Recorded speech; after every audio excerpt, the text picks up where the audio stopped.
एक बार भगवान बुद्ध जेतवन विहार में रह रहे थे। भिक्षु चक्षुपाल भगवान से मिलने के लिए आए थे।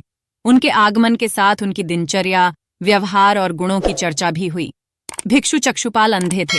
एक दिन विहार के कुछ भिक्षुओं ने कुछ मरे हुए कीड़ों को चक्षुपाल की कुटी के बाहर पाया और उन्होंने चक्षुपाल की निंदा करनी शुरू कर दी कि उन्होंने इन जीवित प्राणियों की हत्या की। भगवान बुद्ध ने निंदा कर रहे उन भिक्षुओं को बुलाया और पूछा कि क्या तुमने भिक्षु को कीड़े मारते हुए देखा है? उन्होंने उत्तर दिया, नहीं। इस पर भगवान बुद्ध ने उन साधकों से कहा कि जैसे तुमने उन्हें कीड़ों को मारते हुए नहीं देखा, वैसे ही चक्षुपाल ने भी उन्हें मरते हुए नहीं देखा और उन्होंने कीड़ों को जानबूझकर नहीं मारा है, इसलिए उनकी भर्त्सना करना उचित नहीं है। भिक्षुओं ने इसके बाद पूछा कि चक्षुपाल अंधे क्यों हैं? उन्होंने इस जन्म में अथवा पिछले जन्म में क्या पाप किए? भगवान बुद्ध ने चक्षुपाल के बारे में कहा कि वे पूर्व जन्म में एक चिकित्सक थे।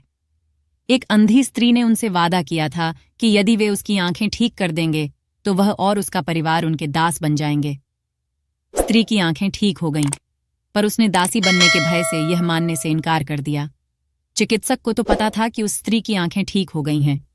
वह झूठ बोल रही है। उसे सबक सिखाने के लिए या बदला लेने के लिए चक्षुपाल ने दूसरी दवा दी। उस दवा से महिला फिर अंधी हो गई। वह कितना ही रोई पीटी, लेकिन चक्षुपाल जरा भी नहीं पसीजा। इस पाप के फलस्वरूप अगले जन्म में चिकित्सक को अंधा बनना पड़ेगा। प्रेरक कहानी 2।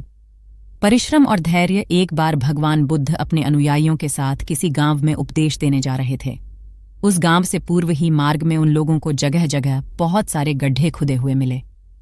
बुद्ध के एक शिष्य ने उन गड्ढों को देखकर जिज्ञासा प्रकट की, आखिर इस तरह गड्ढे का खुदे होने का तात्पर्य क्या है? बुद्ध बोले, पानी की तलाश में किसी व्यक्ति ने इतने गड्ढे खोदे हैं। यदि वह धैर्यपूर्वक एक ही स्थान पर गड्ढे खोदता तो उसे पानी अवश्य मिल जाता, पर वह थोड़ी देर गड्ढा खोदता और पानी न मिलने पर दूसरा गड्ढा खोदना शुरू कर देता। व्यक्ति को परिश्रम करने के साथ धैर्य भी रखना चाहिए।